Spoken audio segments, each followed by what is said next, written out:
For simple yes and no, open nyo yung mic nyo. So here, diode and diode applications. So before I proceed to the main topic, which is the diode, I will present to you the objective for this topic. So first one, this topic will going to explain the fundamental principle of AP junction. So we are going to understand here the formation of the depletion region, the effect of the forward and reverse biasing on a diode behavior, and the relationship between the voltage and current. So the second objective for this is that we are going to analyze and interpret the IV characteristic curve of a diode. It is about the relationship of the current to the voltage itself.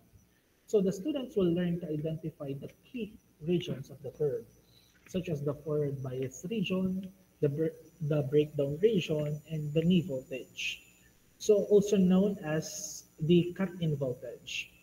And we'll be able also to apply this understanding through a circuit analysis. So mapag-aaralan natin yung mga simple circuit analysis ng diode na meron tayo. And the third objective for this is that we are going to identify and differentiate between the common types and the diodes. So dito natin mapag-aaralan yung mga may special diodes like the Zener diodes, the light emitting diodes, yan. So the fourth objective is that we are going to describe and illustrate at least two practical applications of the diodes and electronic circuits. So dito meron tayong mga isosolve. So kaya pinagdadala ko yung scientific calculator for tomorrow dahil hindi lang ako magsosolve, kundi kayo din, magsosolve kayo.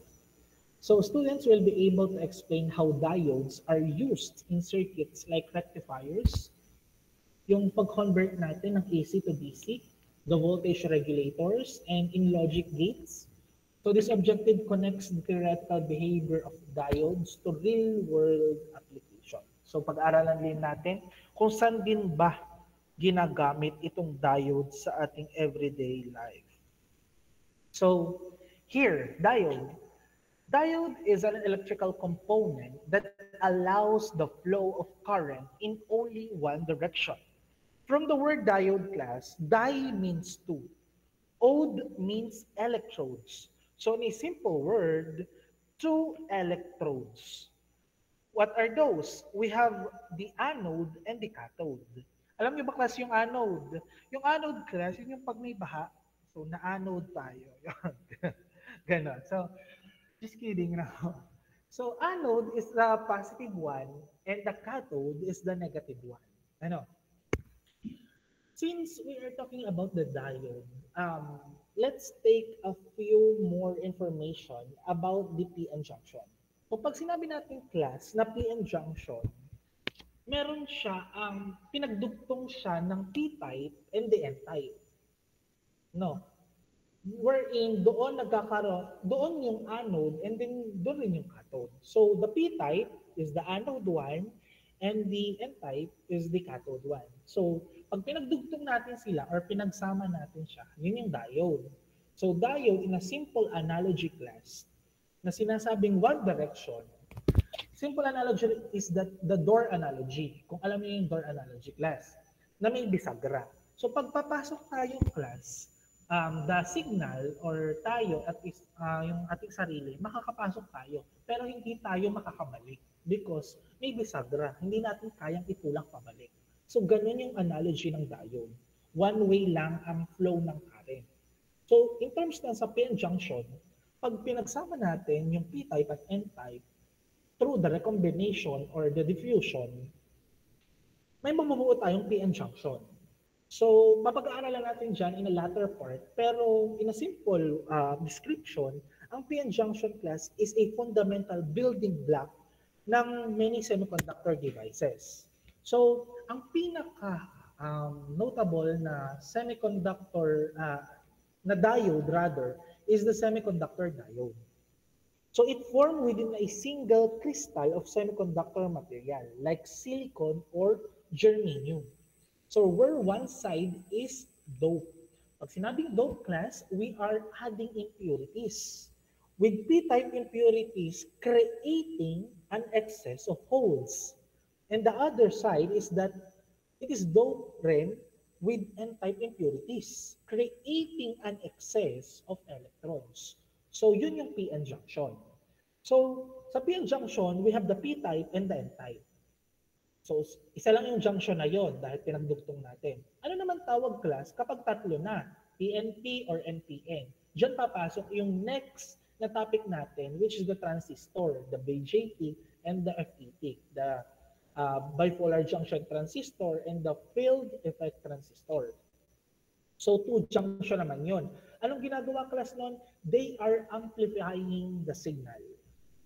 They are acts as amplification. Paano pag-apat naman class? PNPN or NPNP. Ang tawag naman dun class, thyristor. So hindi na naman tayo aabot doon. Ano? So pinapaliwanag lang natin because thyristor acts as switch. Ano bang ginagawa ng thyristor? Thyristor acts also as a controlled rectifier. It allows us to regulate the amount of power delivered to a load by controlling the exact moment it begins to contact. Ibig sabihin, ang primary function nito ay switch. Hindi siya amplification because transistor are the one to amplify the signals. So, let's go back here. An electrical component that allows the flow of current in only one direction. So, in-emphasis dito, class, yung current, flow of current. Question class, what is the difference from current to a voltage? So, magtabag tayo. Anong difference ng current sa voltage? So, Annie, Kurt, Tristan, Benedict, what is the difference from current to the voltage? Hello? Annie, may kausap ba ako?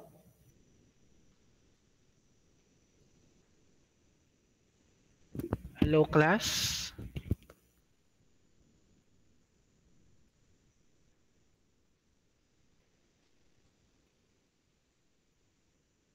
Hello po. Ba ako?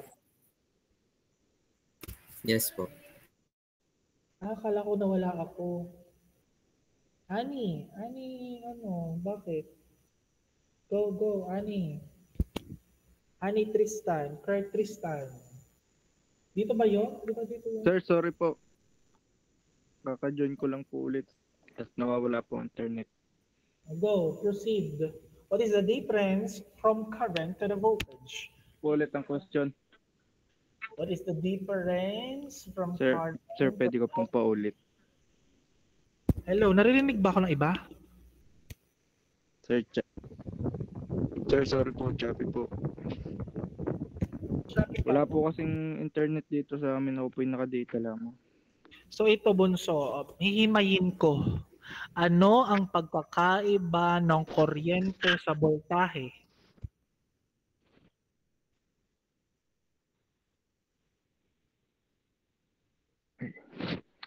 Sir, last na po. Pwede ka pong paulit po ulit. Talaga pong choppy. Class choppy din ba ako sa iba? Hindi po sir, siya lang po. Babalikan kita mamaya ha. Sige po. Espeleta, Arabel.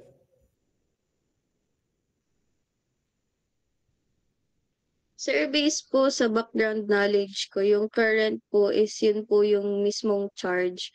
Whereas yung voltage naman po is yung force po na nagdadrive doon sa electric current po. So, additional question. Ano ang mas delikado? The current or the voltage?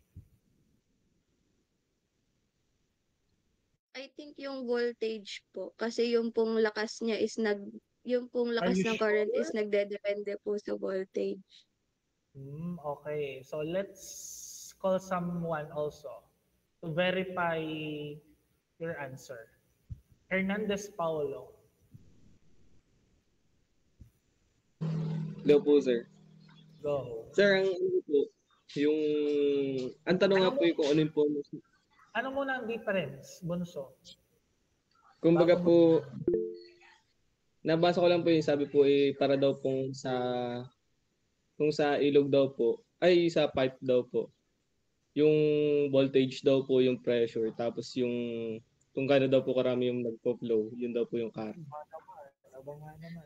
Exactly. Tama. Ano, mas delikado? Ang alam ko po sir, voltage din po. Why? Hindi ko po alam sir, gawa po ng syempre po yung pressure. Ewan ko din po. Gawa po ng, ang alam ko po, yung po ng, Go. yung po mga matataas po na, anong tawag doon? Teka, hanapin ko sir. Mamaya na. Basta po matataas po ng mga tower ata po yung matataas po yung voltahe. Yun po. Kaya po nilalagay Sure? yung Sure ka ba sa sinasabi mo? ang alam ko lang po sir. Let's call someone also. Sino yung nagtataas? Go.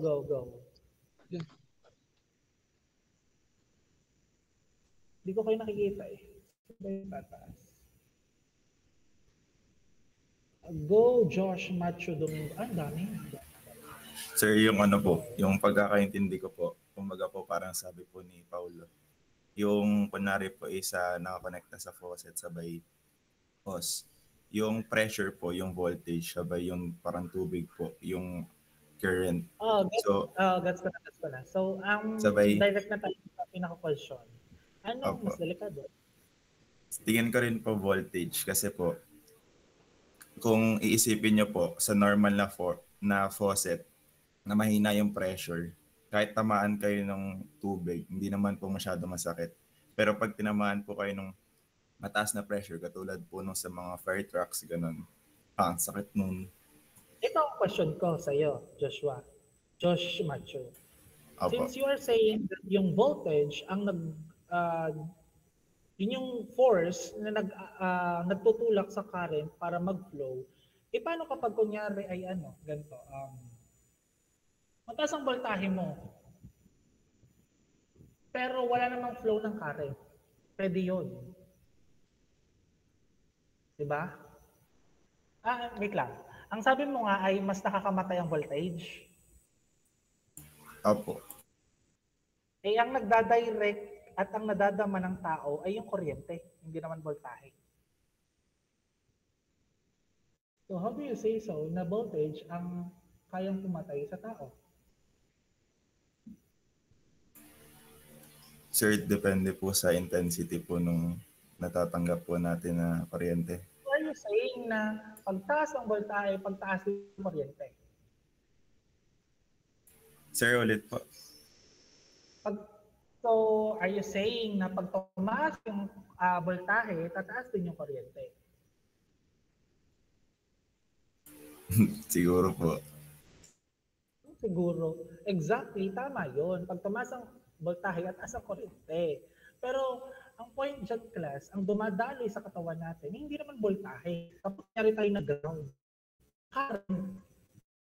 No. Another one. Ano bang nakakamatay talaga? Voltage or current? Sinil.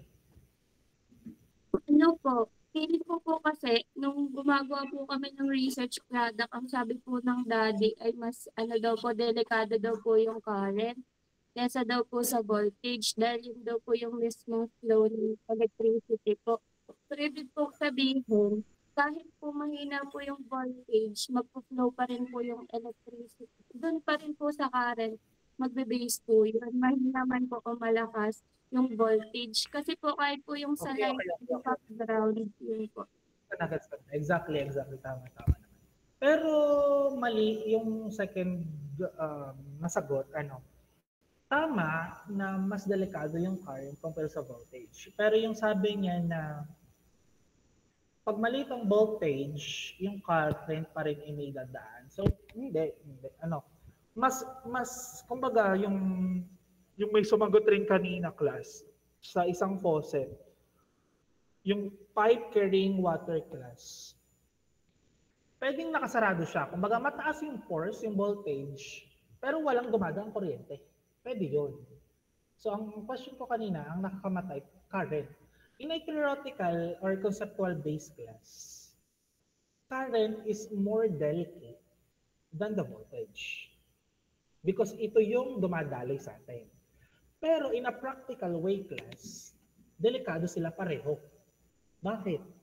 Pag tumaas yung voltaheng nagpe-pressure, mas mataas din yung current na dadaloy sa ating katawan. So here is the thing. Voltage and current are two fundamental concepts in electricity. Think of it as a pipe carrying water, yung sinabi ko kanina. So voltage is the pressure that pushes the water through the pipe. It's the potential energy difference between 2 points. So the current is the flow rate of the water, the amount of water passing a certain point per second. So in an electrical circuit class, voltage is the force that makes electrons move, while current is the actual flow of those electrons. You can have high voltage, yung sinasabi ko kanina, without any current if the circuit is open. Much like having a high water pressure in a pipe without a closed valve. With a closed valve rather. Ano? Kumbaga, marami yung dumadaloy na water, yan. Kumbaga, madami yung nagpupush na water, which is the pressure. Pero pag naka-close yung valve, walang dadaloy na kuryente. So gets niyo ba? Yung voltage and current. So that's it. So let's go back here. So an electrical component that allows the flow of current in only one direction. So speaking of class ng current and voltage, alam niyo ba yung current wire? Meron bang may alam dito ng current wire? Yes? Alam niyo yung current wire? Hindi po. Hindi niya alam yung current wire? Oh, so sad naman. So class, ito, mapag-aaralan nyo rin to sa basic electrical. Ano?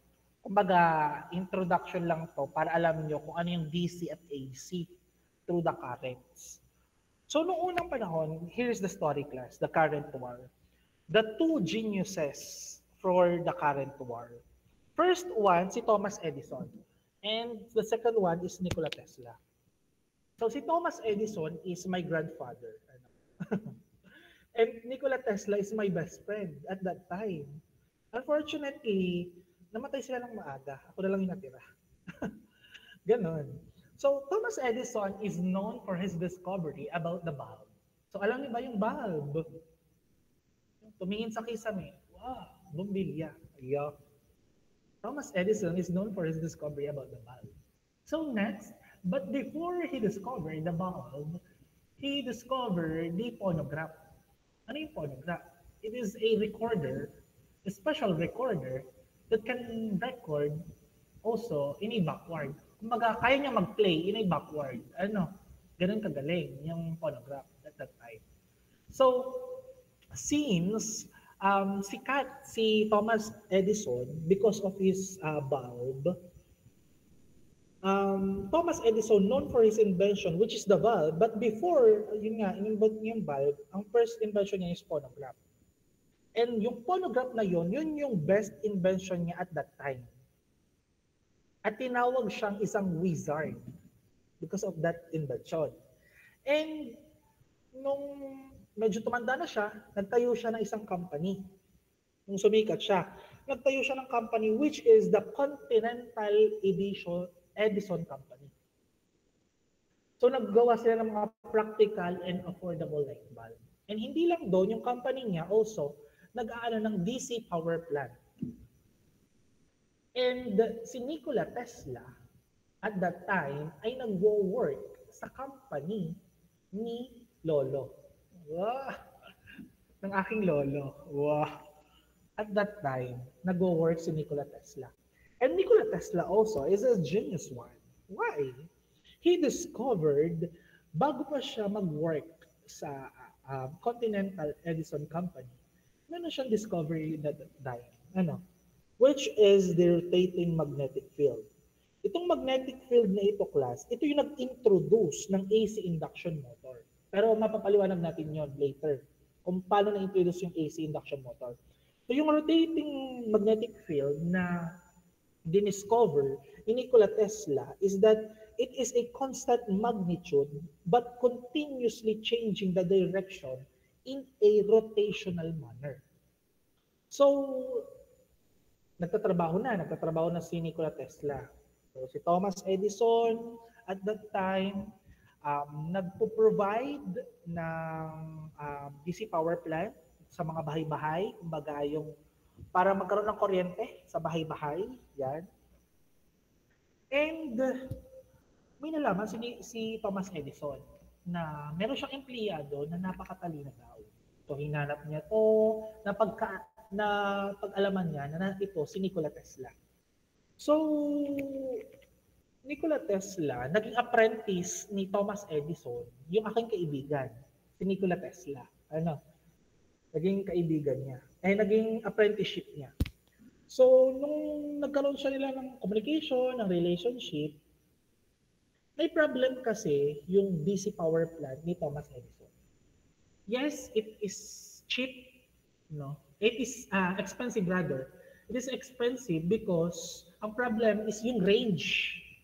Pag DC power plant or DC, direct current class, hindi kaya niyang mag-provide ng mga long ranges. Kumbaga, magtatayo ka pa ng another DC power plant para makapag-provide sa another mga bahayan. So, ganun yung thing ng DC power plant. Kumbaga, ang problem yung range. Sabi ni Thomas Edison, kay Nikola Tesla, bibigyan kita ng napakalaking pera. Basta mag-iisip ka lamang kung paano mapoprovidean yung iba't ibang bahayan through the DC, the direct current. So nag-isip, since si Nikola Tesla ay may invention or discovery about the rotating magnetic field, ginamit nyo yon para i-introduce ang AC induction motor. In-introduce niya kay Thomas Edison. Pero, tinawag na alternating current. Ibig sabihin, napakadelikado. Mataas yung kuryente na kaya niyang gawin. So, hindi siya pinanigan ni Thomas Edison. Nasabi, ay hindi. Parang hindi pwede ito dahil napakadelikado. Yes, it's cheap, pero delikado para sa masa. So parang na-hard. Dinibdib ni Nikola Tesla yung sinabi ng aking lolo. So, umalis si Nikola Tesla at pumunta sa katapat na company which is the Westinghouse. Yung Westinghouse class, yun yung kalaban na company ng Continental Edison Company. So nagpo-provide din sila ng mga iba't ibang power plant. Pero inintroduce na ni Nikola Tesla yung kanyang AC induction motor sa Westinghouse. So nalaman ni Thomas Edison yon at that time. So siniraan niya ang Westinghouse. Sabi niya, huwag kayo dyan dahil delikado yan. Mataas yung voltahe na naibibigay ng AC compare sa DC. So imagine class, sa paninira ng aking lolo, which is si Thomas Edison, sa paninira niya class, nag-finance siya kay Dr. Alfred, kung kilala niyo si Dr. Alfred, South Rick yata ang apelyido niya. Si Dr. Alfred, siya yung nag-discover ng electric chair na nag-finance si Thomas Edison. So, nag-experiment siya noon at ito yung ginamit ng mga Britanya, ng Britain and the United States para sa mga death penalty noon. So, for experiment, tinry nila, isang tao, pag inon niya yung electric chair, automatic, patay na agad sa taas ng voltahe. Because ang nagpapagana sa electric chair is the AC, the alternating current. So, nabigla, parang umayaw ang iba dun sa AC. So, nagbalik sa DC. So, nanira rin naman si Nikola Tesla. So, ang sabi ni Nikola Tesla, ay hindi ako papayag. Kailangan ko rin siraan yung Continental Edison Company. Sinabi niya sa masa, huwag kayo dyan class. Huwag kayo dyan class. Huwag kayo dyan because bukod sa mahal na yung DC, hindi pa kayang suportahan yung mga bahay-bahay nyo through the long ranges. So, ibig sabihin, hindi kayo magkakaroon ng kuryente kapag hindi kayo pag hindi nyo tinangkilik itong AC. So, nagkaroon ng idea yung mga masa, naman, kung hindi namin gagamitin yung AC, hindi mapoprovidean yung mga long ranges na meron. Bakit long ranges? Because doon inintroduce yung transformer. Yun yung AC induction motor transformer. Anong ginagawa ng transformer? It stepped up or stepped down the voltage signal na dumadaan doon. The electrical current na dumadaan doon. Kaya niyang pataasin or pababain yung current ang dumadaloy doon. So nangunti uli yung mga kliyente ng DC company. So hindi uli pumayag si Thomas Edison. Alam niyo ang ginawa niya? Nag-fry siya, nagluto siya ng buong elepante. Pinusta niya using alternating current. Ibig sabihin, ganun talaga kadelikado ang alternating current. And ito na, fast forward na class. Dumating yung Nobel Prize.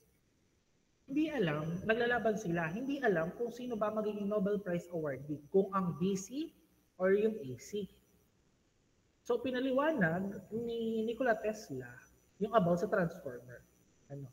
Na hindi naman basta-basta ganun kadelikado yung AC. Nakadepende din. Kaya nga meron tayong discover which is the transformer. Kaya niya mag-step up, step down ng current. So doon nanalo yung si Nikola Tesla as a Nobel Prize awardee. So yun yung current war. Ganun katindi yung current war that time. Yun yung DC and AC. So ngayon, may mga DC pa rin, may mga AC pa rin na ginagamit. Mostly AC. Yung mga nakikita nyo sa mga taas ng kuryente nyo, yung parang mga timba, that's a transformer. Yun yung nag-step up at step down. Para, ang ginagawa niya class, yung mga parang timba na nakikita nyo, parang malaking square, sa mga posting matataas. Kunyari, may dadaan na napakalaking kuryente class. Kaya niyang i-step down yung current at ipadiretso sa bahay-bahay para hindi sumabog or hindi mag-hit up agad yung kuryenteng meron sa bahay. So kapag naman kuryente ang dumadaloy, kaya naman yung palakihin ang kuryenteng dadaloy sa bawat bahay. That's a transformer. So yun yung behind the war. So let's see with the diode construction. Ano ba ang diode construction na to? So diode construction class, makikita natin yung P-type at N-type part na meron tayo. So there are two types of the semiconductor material. So binalikan lang natin which is the intrinsic and the extrinsic semiconductor. Ang intrinsic class semiconductor ay pure, yung sinasabi nga kanina, in which hole and electrons are available in equal numbers at a room temperature. So in intrinsic class, extrinsic rather, impurities are added na to increase yung number ng holes and electrons na nakadesignate dun sa type na meron siya.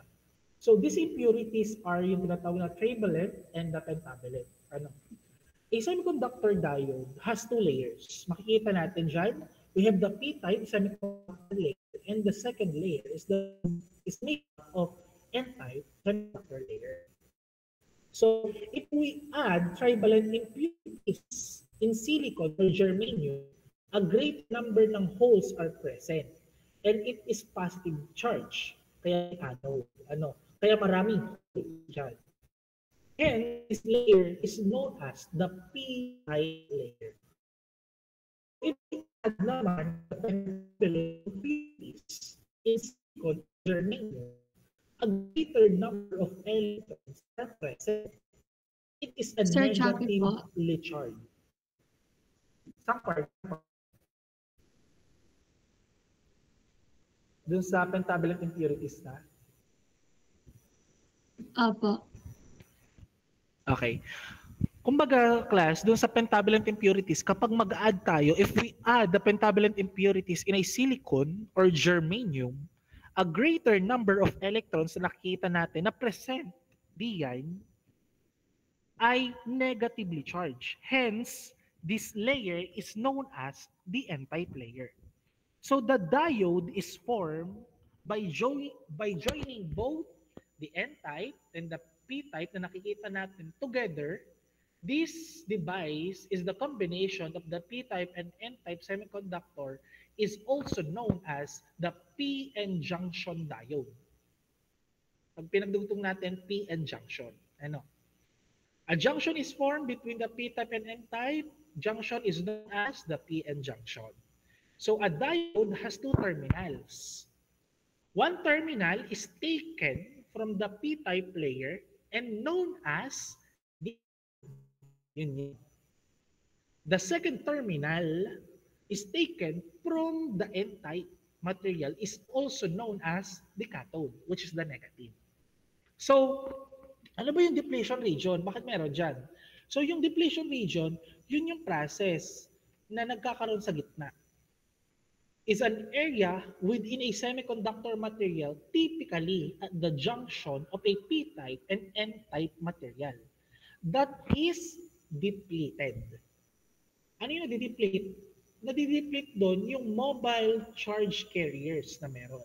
So class, question, anong charge carriers or major charge carriers ng p-type?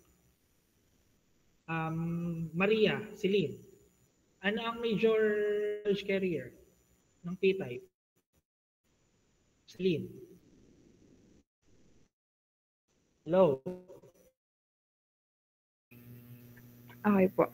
Ang major carrier po ng p-type, yung holes po. Anong minority? Electrons po. How about n-type? Sa n-type po, ang major carrier po ay electrons. Ang minority? Holes po. Are you sure? Yes po. 100%? 90. Sure ka ba sa sinasabi mo? Yes po. Sure na sure. Dapat mag-tigan. Yes or no lang. Sure na Yes sure. po. Yes po. Yeah, exactly. That is correct. So, for this, it acts like an insulating layer, yung depletion region. Ano? Nag-act like siya ng insulating layer. Ano? Kumbaga, kapag no charge carriers, walang magko-conduct na electricity. So, in other words, class, paano ba na-form yun? We have class diffusion. Na-form yung depletion region through four forms. First is the diffusion. Due to the concentration difference. So, yung majority carriers na nakikita natin, electrons from the n side and holes from the p side begin to diffuse across the junction. Electrons move from the n side to the p side and holes moves from the p side to the n side. That's the diffusion. Next, recombination. As these electrons and holes cross the junction, they recombine with each other and are eliminated. So yun yung pangalawa, the recombination. Pangatlo, yung immobile ions. This recombination leaves behind immobile charged ions. So class, question, what is the difference of the cations, anions to the cathode and anode? Malinaw, Lyra. Anong difference ng cations, anions sa cathode at anode?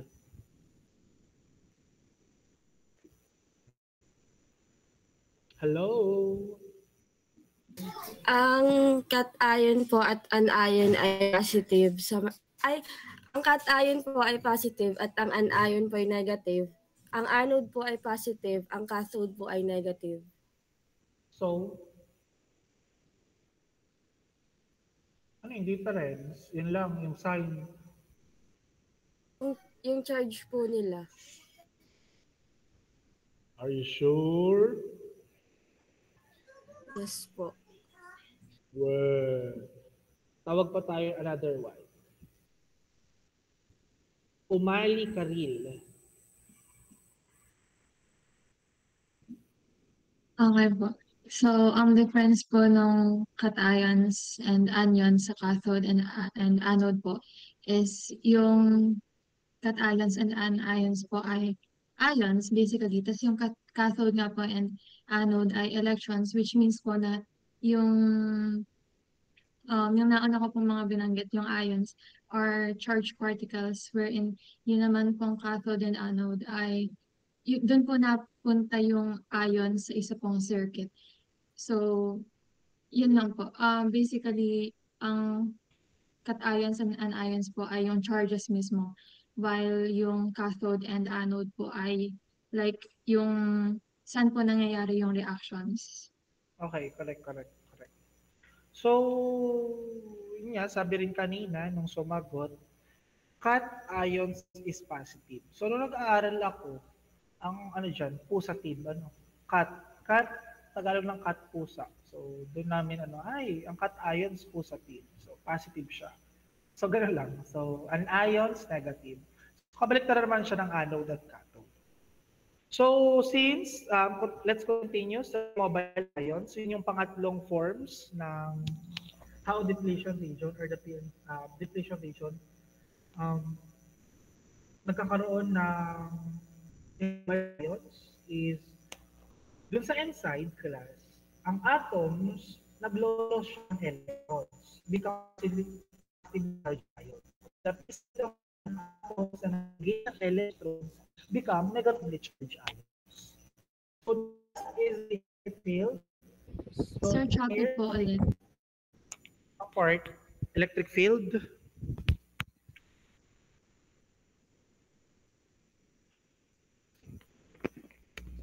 Hello. So sa electric field class, ito yung layer na positive at negative ions. Nag-create siya ng internal electric field across the junction. So yung field na yon, tinatawag natin siyang potential barrier. Yung potential barrier class, ito yung nagpe-prevents ng any further diffusion of the charge carriers. So yung diffusion, yun yung recombination na nangyayari, papalitan. So yung potential barrier or potential class, yung nagsabi na Kapit po ulit, sir. Wait lang. This field acts a potential barrier class na nagpe-prevents ng any further diffusion of charge carriers. Sabihin, yung potential barrier na meron class, siya yung nagpe-prevent sa pagkakaroon ng diffusion or the recombination ng p-type at n-type. So the region where the electric field and these fixed ions exist and where there are no mobile charge carriers is the depletion region. Ulitin ko, class, ha? The region where this electric field and fixed ions exist and where there are no mobile charge carriers is the depletion region. So that is how depletion region form. So next naman, class, we are going to discuss the diode operation. So ano ba yung diode operation? Ano bang meron dyan? So dito natin, class, we are going to discuss here about the forward bias and the reverse bias. So yung forward bias, class, ito yung diode, class, na nag-a-allow ng current to flow easily. It's like a one-way valve that is open, letting water flow through with very little resistance. Kumbaga, class, dire-diretso yung pag-flow dahil lang naka-forward siya. Kumbaga sa circuit, class, closed circuit siya. Pero sa valve, open. Kapag pipe water, yung water, naka-open siya. Ibig sabihin, dire-diretso. So, paano ba gumagana yun? How it works? So, to forward bias, class, you connect the positive terminal, nakita natin, na isang voltage supply, or kumbaga, kung battery, yung voltage supply na meron tayo. to the diode's anode, which is the P side. Ano? And the negative terminal ng ating voltage supply to the cathode, which is the N side. This connection class pushes the majority charge carriers holes on the P side and the electrons on the N side towards junction. So doon nagkakaroon ng forward bias. Oh, wait. So, paano ba ina-apply yon? So, the applied voltage overcomes the diode's internal potential barrier. At nag-focus ito ng depletion region to shrink. Sabihin, numinipis. Di ba ang sabi natin kanina, ang depletion region parang insulator. So, kung patuloy ang pagkakaroon nila ng recombination, diffusion, and nag-aalaw ng current na dire-diretso, magkakaroon ng depletion region to shrink. Inipis yung depletion region. Yan, no? Nakikita niyo sa video, nanipis yung depletion region. Once the voltage is high enough, a large current can flow. Ganun lang yan. So, for example, class, for a simple circuit with a battery, meron ring diode, meron ring LED na nakikita nyo. When you connect the battery in the correct direction, which is the forward bias, the LED lights up. Ganun lang kasimple. Kapag naka-forward bias. Demonstrating na yung current is flowing. So sa reverse bias naman class, kabaliktaran. Ano? The diodes acts like a closed one-way valve. It blocks the flow of the current. How it works, class? Ganito kasimple yan. Sa reverse bias diode class, kino-connect naman natin yung source to the cathode, the N side.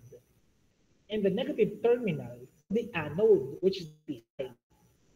It pulls the majority charge carrier away the junction. So anong nangyayari? The depletion region widens. So pag nag-widen siya, it reinforces the internal electric field to create a very high resistance.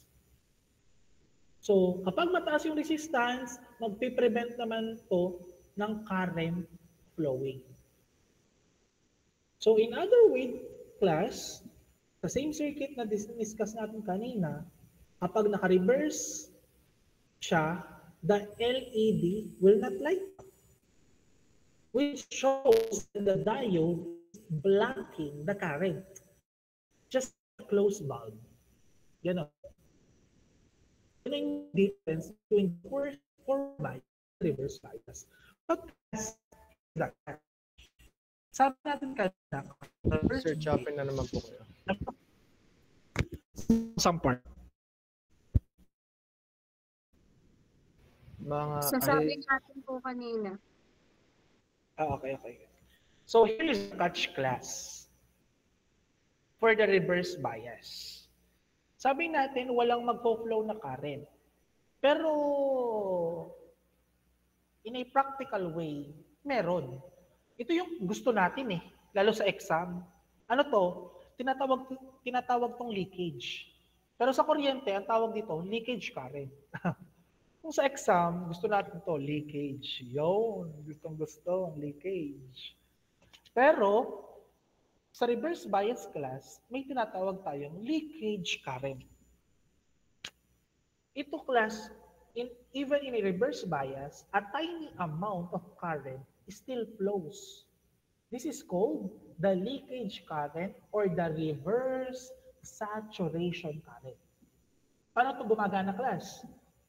So yung current is caused by the movement of the minority carriers, di ba? Which is the electrons on the P side and the holes on the N side that are generated by heat. So class, while the majority carriers are being pushed away from the junction, the minority carriers are actually attracted to the opposite So it will create a very small current. Doon nagkakaroon ng small current. At pag nag-create yun ng small current class, ito yung leakage current na tinatawag. So for an analogy class, di ba, kung meron tayong perfect bulb, kapag meron tayong perfect bulb class, it will block all water flowing. But in reality class, walang ganun. Walang perfect bulb. There might be a tiny leak or a few drops that can get through. So yung few drops na yun yung tinatawag nating leakage current. Kumbaga doon ay leakage water. So that is the basic of the application wherein reverse bias is being introduced. So that is the diode operation between the forward bias and the reverse bias and the leakage current. So next, we're going to discuss the characteristic curve.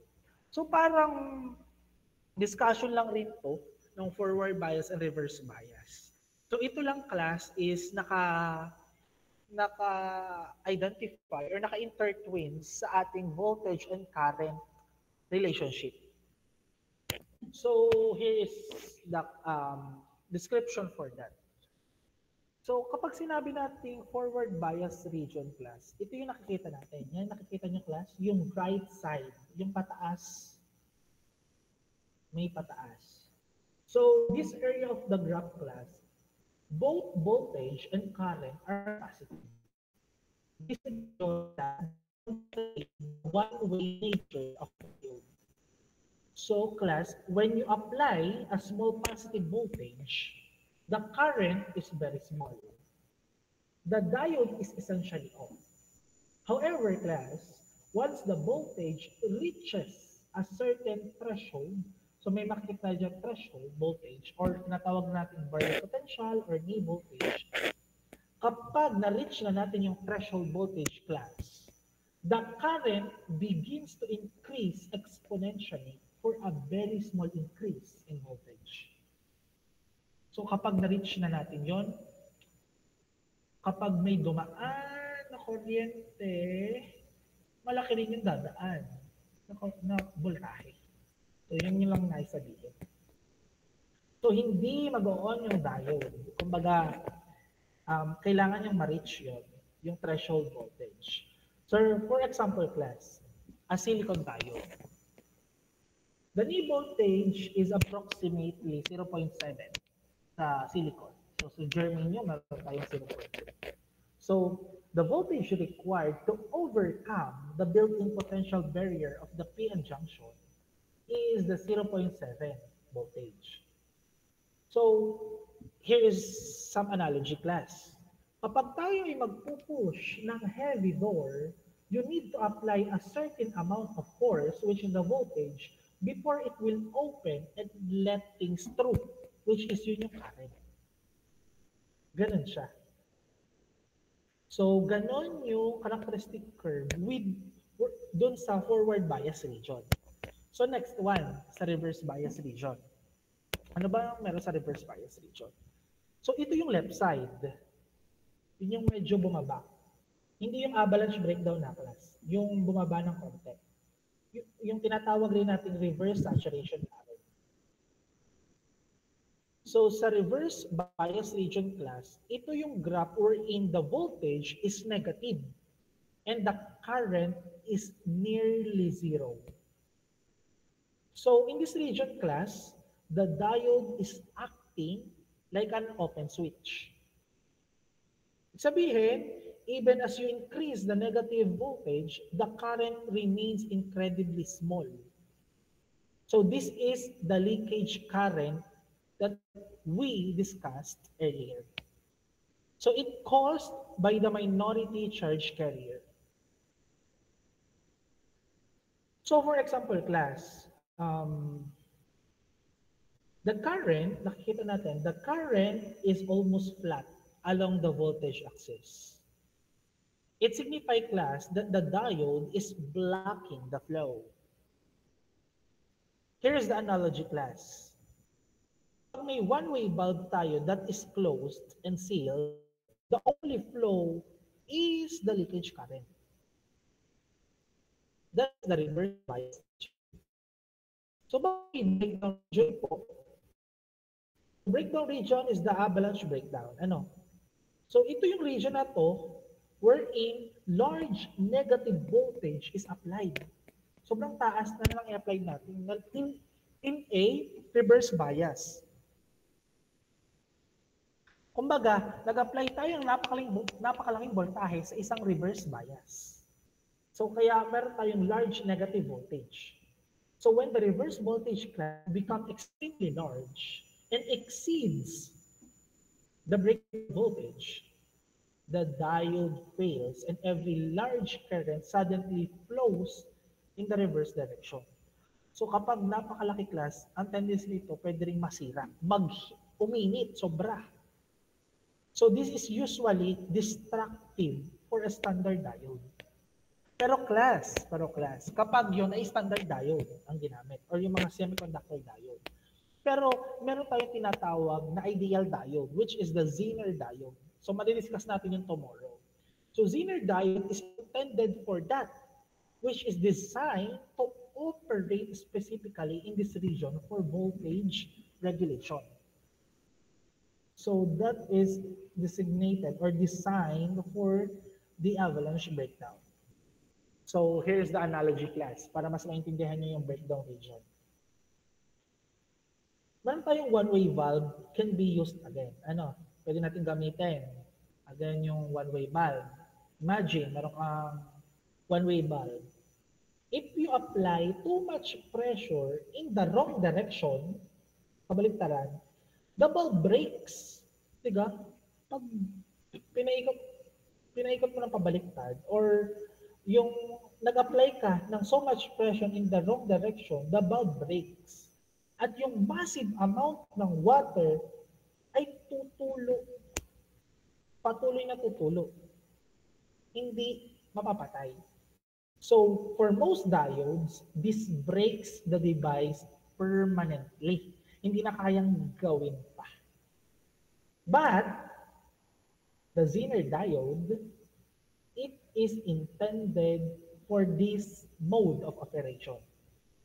Ganun kagaling yung Zener diode.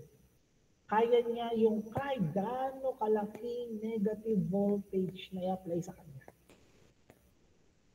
So that is the relationship of the voltage and current in the characteristic curve intertwined with the forward bias and the reverse bias we have. So next is the Shockley's equation. So, ano ba yung Shockley's equation? For this time class, ipapaliwanag lang natin yung Shockley's equation and also yung mga equation na susunod pa. Because, class, bukas tayo magbibigay ng example para mas makita nyo kung paano yun. So, we can see here, ID stands for the diode current, IS stand for the reverse saturation current, the VD is the diode voltage, the VD is the thermal voltage, and also yung N is the ideality factor. So, to find or to solve for the thermal voltage, we have here KT over Q plus. So, ano yung value ng K? K is 1.38 times 10 raised to negative 23 joules per Kelvin. So, kapag class, ang inyong calculator is Canon, the scientific calculator is Canon, constant 25 siya. Ano? While yung Q, yung charge ng electron, constant 23 naman siya. So, nakikita natin dyan, yung ideality factor class sa quiz or sa mga exams, ang given lang doon kung silicon or germanium yung gagamitin. Hindi aalamin nyo kung ano yung value ng silicon at germanium in ideality factor. So ano ba yung Shockley's diode or Shockley's diode equation? So ito yung isang fundamental mathematical model na nag-describe the current and voltage relationship of an ideal semiconductor diode. So it applies also in the diode forward bias and the reverse bias region. Meron siyang key application class. We have 4 key application na ginagamitan ng Shockley's equation. The first one is, through the Shockley's equation, we can predict the diode behavior. So as an engineer, katulad natin class, it allows an engineer to predict the current that will flow through a diode for a given applied voltage. Next one, we can use the Shockley's equation to analyze the diode circuit. It is used in the circuit simulations. Kung alam nyo yun, yung SPICE, S-P-I-C-E. So, isa siyang simulation to model the nonlinear behavior of a diode. So, the third one, the application is that Shockley's equation also characterize the semiconductor materials. So, sa paanong paraan? We are fitting the equation to the experimental data. You can see here, yun yung mga nakalagay dyan. You can determine the key parameters of a diode, such as the reverse saturation current, which is the IS na nakikita natin dyan, and the ideality factor, and also which provide the insight into the quality and material properties of a junction. So last one class for the application of the Shockley's equation is that we can understand also the solar cells. The equation is a crucial part of the model na ginagamit natin para i-describe yung relationship ng current and voltage to characterize the solar cell, which is essentially a PN junction device. Diba? So, pero may limitation yung Shockley's equation class. First one, high yung forward bias niya, mataas. The equation class, it assumes that the ideal behavior and it doesn't account for the internal resistance of the diode semiconductor material. So, at a very high forward currents, the internal resistance causes the relationship of the current and voltage curve to level off or become less exponential, a behavior not predicted by the ideal equation. So yun yung unang limitation na isang Shockley's equation. The next one is the reverse breakdown. Sa paanong paraan? Yung Shockley's equation class, it does not model the breakdown region. So it means that it cannot use to analyze the device that is designed to operate in this region, such as the Zener diode. And last limitation class, yun yung transient behavior. So yung sa transient behavior class, ito yung steady state equation na meron tayo. And it does not account for the diode transient response, such as yung relationship ng time na it takes to switch between on and off states. So that's the limitation na meron sa Shockley's equation. So, ang sinasabi lang to summarize, Shockley's equation provides a powerful and accurate model for most common application of the diode. However, for a specific condition like high current or yung mga reverse breakdown na meron tayo, more complex model or additional circuit elements like pag mga series resistor, needed natin na mag-provide ng more accurate presentation. So, dun po asok yung mga limitation. So, next one is the temperature on threshold voltage and the temperature and the saturation current. So, it is like the temperature coefficient na na-discuss natin before. Kaya lang ito, class, we have the final voltage, the initial voltage. Yung nasa taas niya, yung sulat kamay, which is the resistance naman. The final resistance and the initial resistance times 1 plus the alpha times the change in temperature, the delta T. So for the temperature and threshold voltage, we have 1 plus K. So yung K natin class, there is a specific value for that. For the silicon, we have na negative 2 times 10 raised to negative 3. And also for the germanium, we have negative 2.5 times 10 raised to negative 3. So yun yung value ng silicon and germanium for the K. So threshold voltage class at room temperature, we have 0.7, minsan given, minsan hindi. So minsan ang sinasabi sa quiz is the threshold voltage of a silicon or a germanium. So automatic 0.7 and 0.3 for germanium. So ano sinasabi ng isang threshold voltage class? So the threshold voltage class is also known as the knee voltage or the turn-on voltage na meron tayo. So it is the minimum forward voltage required for a diode to begin conducting a significant current. So a relationship niya class, as the temperature increases, the threshold voltage decreases. In other words, it is tawag ito? It is not directly proportional. Kumbaga, inversely proportional siya from the temperature and the threshold voltage. Why? Here, at higher temperature class, the thermal energy sa isang electrons and holes increases. This additional energy class, it can help the charge carriers overcome the built-in potential barrier of the depletion region with less resistance from an external voltage source. So, nice lang sabihin, pag tumaas ang temperature, ang threshold voltage, bababa. Ano? So, next, we have here the temperature and the saturation current.